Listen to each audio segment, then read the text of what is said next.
Warning, this video may contain emotions. Lately, I've been thinking a lot about self-esteem, what it means to me, how it helps me, and how it hurts me. All my life, I had pretty decent self-esteem, I guess. I've always called myself a medium self-esteem person. I based my self-esteem off of the friends I had, and then I got bullied. So my self-esteem plummeted. And then I based my self-esteem off of my beauty. And then everyone told me I was ugly. And so my self-esteem plummeted. And for many, many years, I based my self-esteem off of my intelligence. And that worked for a while. Until this year. Earlier this year, I got diagnosed with bipolar disorder, which is a fun little illness, you might have heard of it. And it completely wrecked my grades. My mental health was so bad that everything around me just kept crumbling down. And with my grades went my self-esteem. So I started thinking, okay, if I can't base it off of my beauty, even though I have a lot of it, and I can't base it off of how many friends I have, and I can't base it off of my grades, then what am I supposed to do with my self-esteem? That's something we'll find out in this video.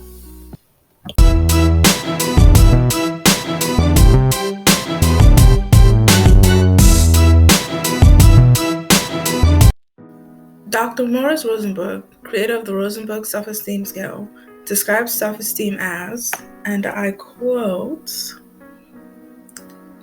one's positive or negative attitude towards oneself and one's evaluation of one's thoughts and feelings overall in relation to oneself.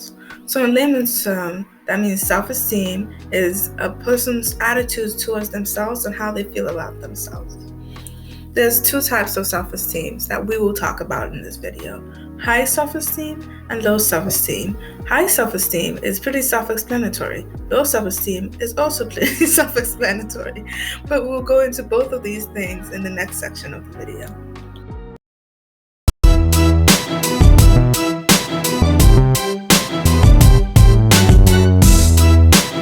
In modern-day society, low self-esteem has a negative connotation.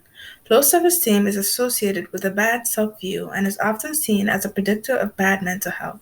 Low self-esteem has been correlated with a handful of mental illnesses. A study done by Nguyen and others found that low self-esteem was a high predictor of depression, anxiety, and suicidal ideation in students. Other studies link low self-esteem with bad grades for students and worse social lives. Depression, anxiety, freaking suicidal ideation. We should fix that. We should fix low self-esteem. That's something we should do. We can do that, right? We can fix low self-esteem, right? Well, the answer is more complicated than that.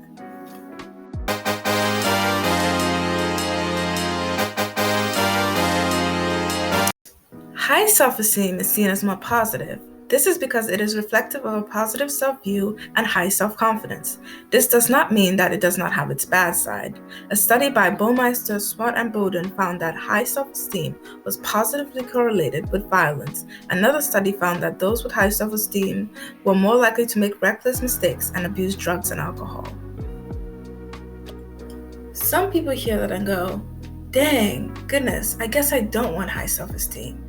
And other people go, I don't care about these other things. I want to have high self-confidence. I don't want the risk of having low self-esteem. How do I get there? How do I accomplish high self-confidence?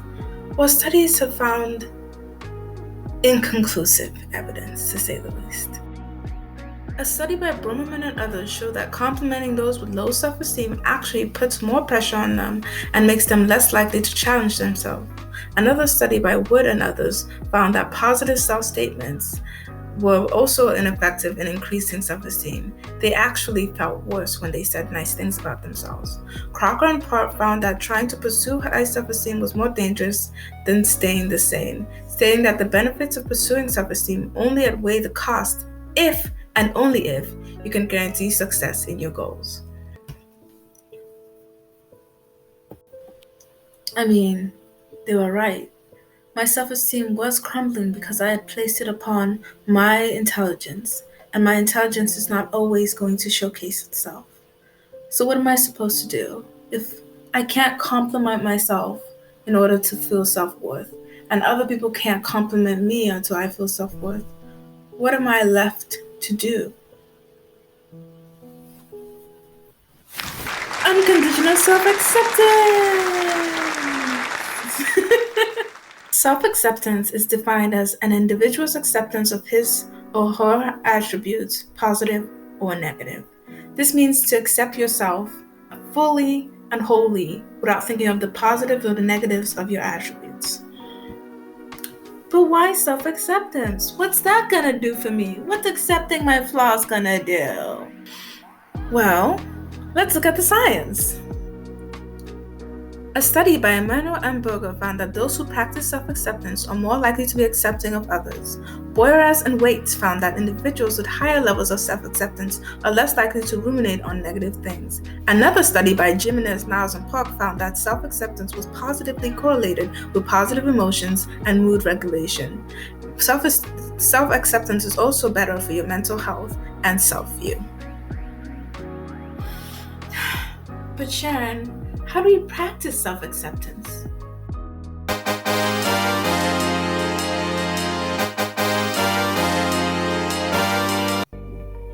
One, develop self-compassion. Allow yourself to make mistakes and be compassionate when you do. 2, practice mindfulness. Mindfulness has been shown to increase self-acceptance. 3, tell yourself, I'm doing the best I can, because you are doing the best you can. 4, understand that there is no true way to be human. 5, walk through your guilt and shame. And 6, go to therapy. Everybody needs therapy. I'm not gonna lie to you, in the past year, my self-esteem has taken a huge hit. But by learning self-acceptance, I can learn to show myself love in other ways than just one. There's no way to rate yourself as a person because there's no way to be a person. Go outside and practice some self-acceptance today.